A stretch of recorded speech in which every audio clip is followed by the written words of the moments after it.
the Lord.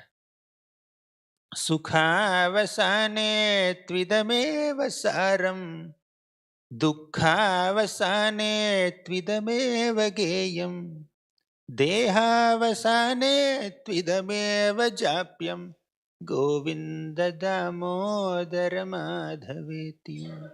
Sukhavasane tu idameva saram. When you experience happiness, the essence of all happiness is the happiness of chanting the names of Krishna. Sukhavasane tu idameva saram. At the end of experiencing some victory or success, people celebrate. But the essence of all celebration, all happiness is to chant the names of Krishna. Dukkhavasane tu idameva gayam. Dukkhavasana means at the end of some distress, people feel relieved. But what are we supposed to do? Idameva gayam, just chant the names of the Lord. At the end of experiencing some happiness, you rejoice it by chanting the names of the Lord. At the end of some distressful situation, you chant the holy names of the Lord and experience that happiness. Dehavasane tvidameva japyam. Not only sukhavasana and dukkhavasana, dehavasana also. Even when the body ends at the time of death, what are we supposed to do? Chant the names of Krishna. Chant the names of Krishna. So, in this way, there are so many shlokas, so many scriptural episodes, so many teachings of acharyas that are uh, emphasizing on the importance of taking shelter of the holy names of the Lord and utilize the tongue in this way. That is the right utility of tongue. When the tongue is utilized in other ways of speaking some mundane gossip or criticism of Vaishnavas, the tongue loses its ability to taste the names of Krishna. But when we utilize the tongue in speaking something connected to Krishna, speaking Krishna's Nama, Rupa, Guna, Lila, or speaking something about practical services to Krishna, and not allowing the tongue to speak anything which is disconnected from Krishna consciousness, then we'll be able to focus on the names of the Lord. Sajihvamrita varshini pratipadam ya stauti narayanam means when a Vaishnava utilizes his tongue, Sa jihva amrita varshini pratipadam. Every word that emanates from the tongue of a Vaishnava is the nectarian glories of Lord Narayana. Ya stauti Narayanam. Only praising Lord Narayana happens through the tongue of a devotee. And what about ears? What a Vaishnava allows to enter one's ear holes is Krishna Katha, Krishna Nam.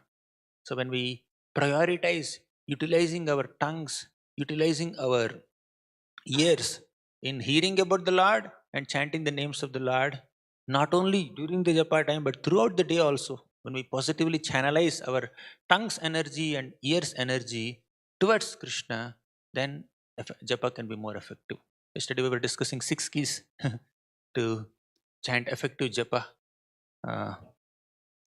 Manaha samharanam, shaucham, maunam, mantrartha chintanam.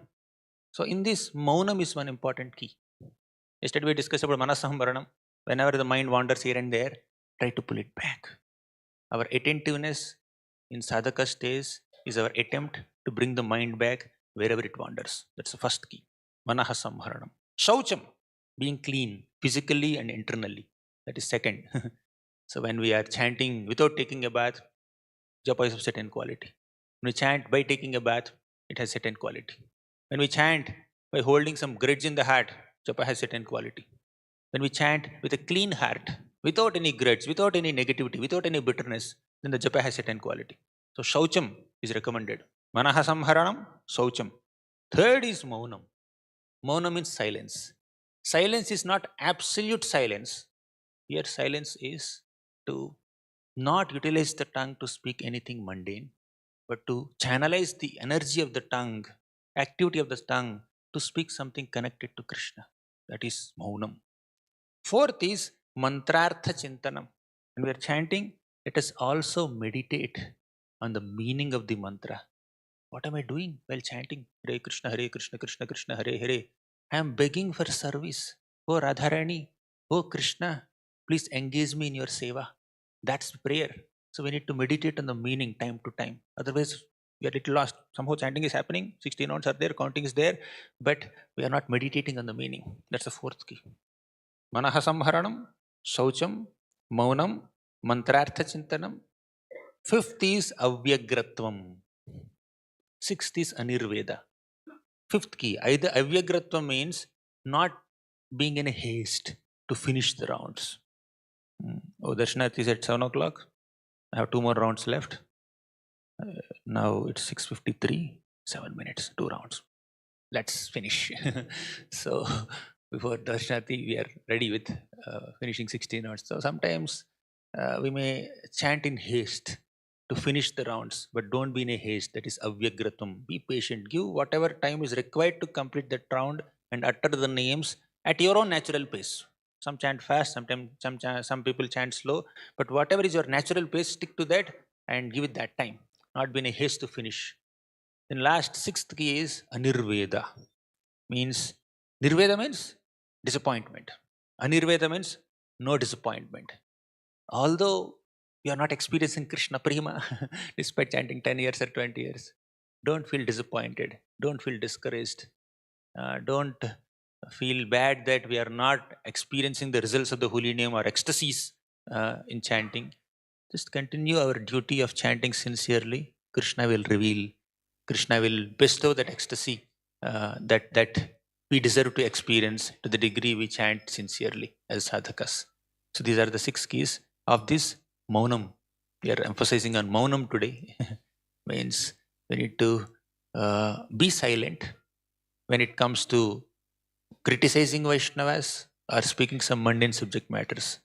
But be active in utilizing our tongue to glorify Krishna and utilizing our ears also to hear the glories of Krishna.